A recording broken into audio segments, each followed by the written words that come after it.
All right, new patch, new character, so you know what that means, I guess. I don't know if you guys have heard about this or not, but this character came out in the game. Her name is Castorice. Don't know if you've heard of her or not, but she's here. She's like OP, like, of course, because of course she is.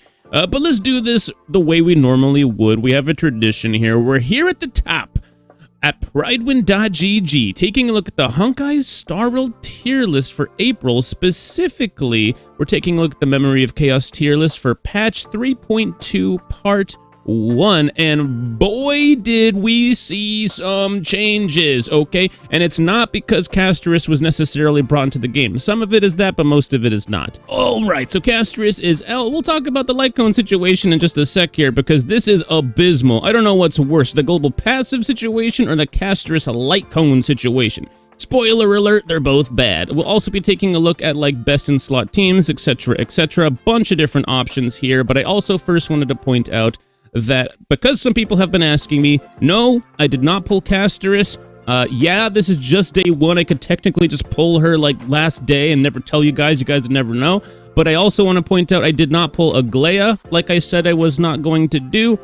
These are the only 2 characters I have skipped in the entire timeline of Honkai Star Rail because I didn't really like the direction the game was going, and I decided to make those choices. Anyways, let's get into the video. But first, if you like this kind of stuff, consider leaving a like and subscribe to the channel. It really does help out, and we're on that push towards 10K, which will be the first milestone for the channel. All right, so Castorice, Trashtorice, Asterice. Okay, she came down at tier 0 for the old Memory of Chaos. For Pure Fiction, she's landed here at tier 0.5, and for Apocalyptic Shadow, she has also landed at tier 0.5. Now, that's not because she isn't putting up tier 0 numbers. She is, but they said for specifically Pure Fiction and Apocalyptic Shadow, they wanted to give a grace period to see how well she performs when they are not so heavily catering to her, because having a character at tier 0 for literally every mode on day 1 is kind of crazy. But let's go ahead and talk about a Memory of Chaos, because she's in tier 0 here, even though the buffs heavily cater to her, but they made an exception because she performs so well in Memory of Chaos that even when they're not when the buffs aren't catering to her, she'll still be performing very, very well. I've tested her out on a friend's account. Like I said, I don't have the character, but I test out characters that I don't have on friends' accounts. That way I can still make these videos.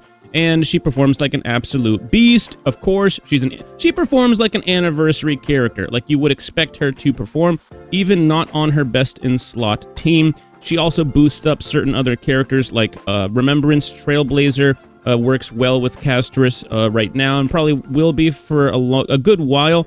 It might be a little while before you see other best in slot premium characters come out for Castorice specifically, like you saw with the follow-up attack team, you know, with Fei Xiao, with Topaz, with Aventurine, with Robin. Remember the whole Exodia, you know? You're probably going to see the same exact thing happen with Castorice. It'll just be a matter of time. But she's even bumping up somebody like Blade, because although the current Memory of Chaos does work well with Blade, it's a literal buff to Blade. She can also pair with Blade 2. Now, I don't think most people are doing this. I think most people would have someone like Remembrance Trailblazer who's free and more accessible, and you've probably been farming out recently. You'd probably use something like a hypercarry Castorice rather than with Blade, but a lot of Blade enjoyers are playing Blade right now because of the buffs in Memory of Chaos and because of Castorice. Now, before we get any further on the actual list itself, let's talk about something very important for people that haven't already pulled this character. I hope you have a light cone planned out, because there aren't a whole lot of options. This is her signature. It does give her a massive boost, 123.10%. That is a very, very good boost for a light cone. Let's talk about the actual cone itself. It increases the wearer's max HP by 30 up to 60%. When the wearer or their memo sprite loses HP during their own turn, the wearer gains Death Flower, which allows the wearer and their memo sprite to ignore 30 up to 50% of the target's defense when dealing damage, lasting for 2 turns. And when the memo sprite disappears, it advances the wearer's action by 12% up to 24%. This effect can only trigger up to 1 time, and the trigger count resets every time the wearer uses their ultimate. Now, this is, of course, going to be a light cone that is very specific to this character. I struggle to like think of any other character you'd use it on because it'd have to be a remembrance character because the light cones are specific to those characters. But you'll notice something very interesting here. Some of the recommended cones for Castorice aren't even from her path. I don't know if you guys know this or not, but you can equip light cones from other paths, but these bonuses that you see here won't take effect. The only thing that will take effect are the stats from the light cone itself. So if it has a lot of HP or something like that, then it's obviously a potentially good cone. So that's why you see Time Waits for No One, which is an abundance cone here, as an option for Castorice. But Sweat Now, Cry Less at S1 is where they decided to put the baseline for Castorice, because they figure a lot of people probably have at least one copy of this light cone, and if you do, this is basically where you should start, okay? Because unfortunately, you do have Victory in a Blink, which you can take to S5. But unfortunately, this cone loses. I'm going to just read it off right here. Unfortunately, this cone loses out on base HP, Path Cone, due to its low base HP, mediocre crit damage boost, and the fact its damage percent does not apply for Castorice. So this particular cone, despite the fact that you'd think it would work for her, doesn't get the job done. And cones like Time Waits for No One, just off of base stats alone, none of this paragraph here does anything, actually are better than Victory in a Blink. Crazy. You would have expected something like this to work well. Well, it doesn't. And even at S5, by the way, even at S5. Now, the cool thing about Time Waits for No One, you don't have to take this to S5 like post-op Conversation, which would have a good HP stat. However, not everyone might have that at S5. A lot of people probably have Time Waits for No One, so I would expect a lot of players to be using this if you genuinely have no other option, such as Sweat Now, Cry Less. This is obviously the free-to-play option for most people, or Time Waits for No One if you don't have her signature light cone, which is really, really good for her. But unfortunately, a lot of people out here trying to take her to E2, a lot of people out here trying to save up for other characters, and not everybody's going to be able to get the light cone for her. However, if you can, this is a really good option. Due to the Remembrance Path limited light cone options, her signature is a large improvement over her other options. Notably, the action advance from this light cone can allow you to hit her AV breakpoints, such as the first cycle in Memory of Chaos. AV stands for action value. Since her in-combat speed with 4-piece Poet's upper limit is 133, and it can also enable her to overtake the 135 speed Sunday for the -1 speed Sync team.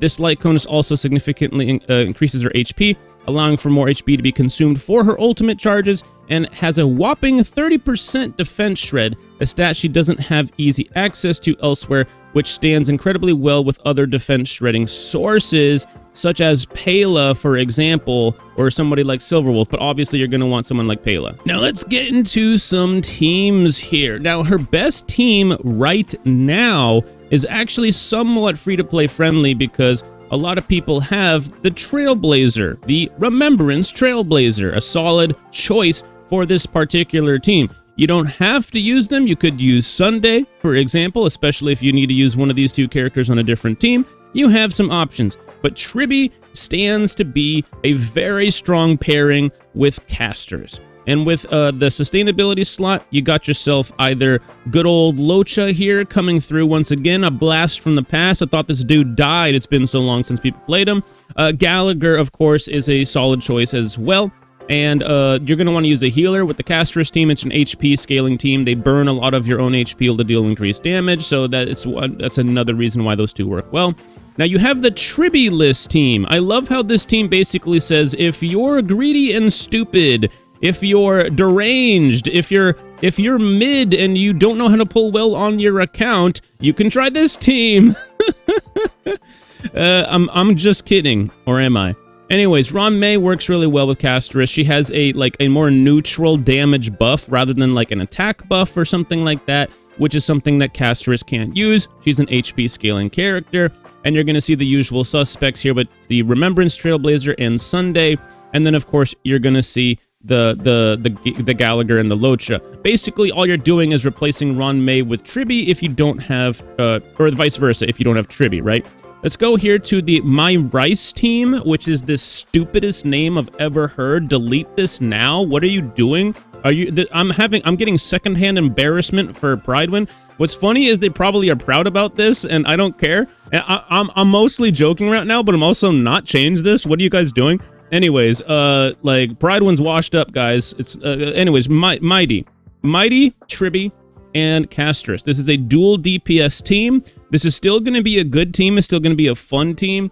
If you're a Mighty enjoyer like myself, who is, I think this dude is literally single-handedly carrying all of Emphorius on his back right now. And he's like the only thing that is like, he's the Rock of Honkai Star Rail right now. He's holding it all together with how badass he is. Anyways, that's basically all it is. It's a dual DPS team comp with Mighty and Tribby. There you go. Oh, you don't have Tribby? Just try out Ron May. There you go. Boom pow surprise. Oh, you don't have Ron May? Well, you can get it for free with that new like token thing they have in the game now. But don't get her. Save that token for another character, okay? Save that token for not Locha. Save that token for not Ron May. Save it for somebody coming in the future. Now, free-to-play team, okay? We're going to be using Pela, okay? The reason why is because her light cone, for example, Castorice's light cone, her signature light cone, has some defense ignore on it. And when you pair that together with another defense ignore source like Pela, that really, really pops off, making her an incredible free-to-play option. Pela stay winning out here, 1.0 character, tier 1 in literally every single mode everywhere. She stay winning, dude. She stay winning out here. Now, Pela also works well with Castorice because Castorice has multi-hit, like she's going to hit multiple targets, and Pela gets to just debuff everything all at once. She AoE debuffs all enemies. That's one reason why she works on so many different teams and why Silverwolf was never anything to really like get excited about, because Pela was genuinely always better unless it was a single target scenario. And of course, the usual suspects of free Trailblazer and free Gallagher, because you can get Gallagher for free from events. Just play the events, pull him with your 4-star choice. Now let's get into these other characters that have absolutely wrecked this list. This is the most changes I think I've ever seen here. Ron May getting dropped down despite actually working well with Castorice. If you don't have Tribby, I don't know if I agree with the Ron May moving down when you see a character like Castorice come into the game that Ron May could actually buff up with a normal damage buff. Now, here's the thing. Ron May, she isn't as good as she used to be. She should have probably moved down from tier 0 before this, though, rather than now, because now it kind of doesn't really make a lot of sense when she actually does have a synergy with Castorice, as far as, like, Castorice not having a lot of buffers that she could truly utilize properly. Ron May is one of those, so interesting choice to have made there. I'm not necessarily disagreeing with it, I'm just saying it's just weird timing. Now, whoa, she should have been up here in tier 0 this entire time. Like, why is it now? You know what I mean? Like, why now? Okay, stupid. She should have been here from the get-go. Aventurine, that you see the watch list tag on him now. This means that they might move him down. I disagree with this. I don't think that should move him down. I think he's fine. I think that maybe when Hyacine comes out, who is yet another healer. Why are we getting yet another healer when we had Aventurine, then and Gallagher, then we had Ling Shaw? We're gonna get 3 healers in a row before we get another new preservation character, okay? I think the fact that a lot of people like using preservation characters and the fact that he's the best, he has actual damage output, he synergizes well with characters like Acheron, he still has synergy and he's still good. I don't think that they should move him down, at least not yet. Give it a little bit more time before they do it. So I agree with the watch list tag as a result of that.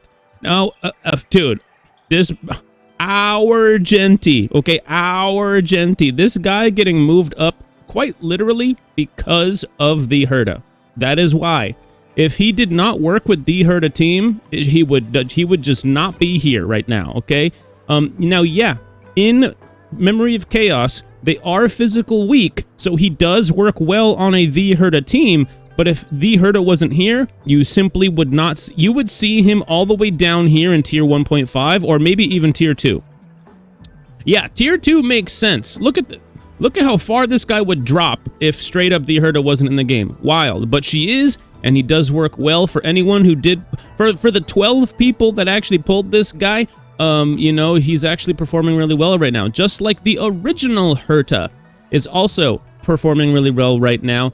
Literally because of the Herta. Straight up. The Herta is carrying some characters on her back right now. Straight up. Straight up. Fei Xiao dropping down. This one is a little wild to me. I'm not 100% on this one, but I get it. She does not perform as well in the current Memory of Chaos, even though she is like one of the only wind options you have, and there's literally enemies weak to wind in the current Memory of Chaos. It very, very heavily favors HP scaling characters and erudition style characters right now. Even though she is such a single target powerhouse that she's been able to like not give a darn about what the meta is doing. She just goes out there, does her thing, doesn't care. Unfortunately, it has been starting to show that her performance is not as good as it was before. I personally feel like she's fine, but I do use her with her light cone, etc. I do have the fart team with Topaz, Aventurine, and Robin, so maybe I don't feel like it's as bad as some other players do, but it is what it is. She moved down. The watch list tag has been added to Boot Heel. We all know why. It's because they're considering moving him down. However, there is physical weak enemies in the current Memory of Chaos, so he's still performing good enough for him to not get moved down. We'll see how things go when the next iteration comes out. If we still see physical weak enemies, it's genuinely just going to depend on whether there's physical weak enemies or not. If there aren't, bro's getting moved down. That's the way it is. Firefly, proving that brakes are not doing as well as they used to. Now, I personally still think brakes are fine, because given the right circumstance, as long as you have the right brake character for the job, brakes will do just fine. Firefly does have an ability where she doesn't really have to care about like enemy weaknesses too much. She can implant herself. However, it does come at a diminishing return. You usually still want to use her against fire weak enemies, and unfortunately, you just don't see her performing that well right now, hence her being moved down. I made a video about how brakes isn't going to be doing well soon, and I was totally right. However, I still feel, like I said in that video, that brakes are going to be fine. You just have to find the right moment for them to work. And unfortunately, right now is not one of those moments. Topaz getting moved down, we all know why. Fei Xiao is one of the best pairings with her. If she moves down, so does Topaz. Like, Topaz doesn't have good enough solo, you know, hyper carry capabilities to be able to sustain herself on this list if she's not paired with Fei Xiao. You see March 7th moving down. We all know why. It's literally because Fei Xiao moved down. A really good pairing with Fei Xiao is March 7th. Boom. You see, you get it.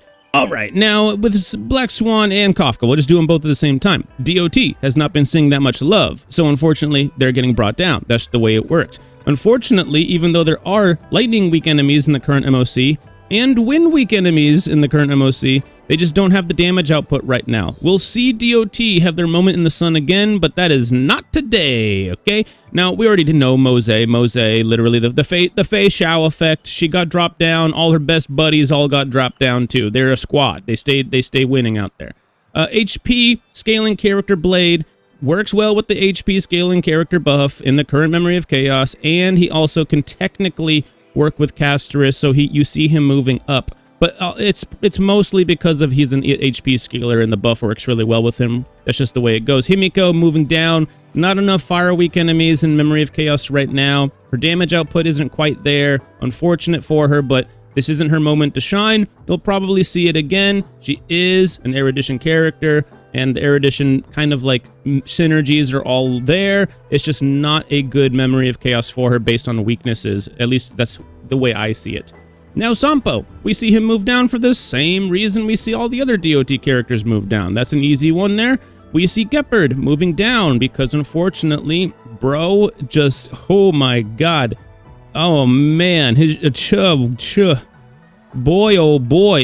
It's rough out there being a 1.0 character with the power creep, huh? Silverwolf getting moved down. I mean, bro, like, come on. Like, when you have Pela straight up, why do you need Silverwolf? Especially when so much of it caters to erudition right now. Why on earth would you want a single target defense down character. Even if she gets buffed, which I don't think they said they're even gonna buff her, bro. This character, no. When Anaxa comes out, she might get bumped down even more. We'll see. We'll see. Anyways, if you guys like this kind of stuff, consider leaving a like and subscribe, and I'll see you guys in the next one. Peace out.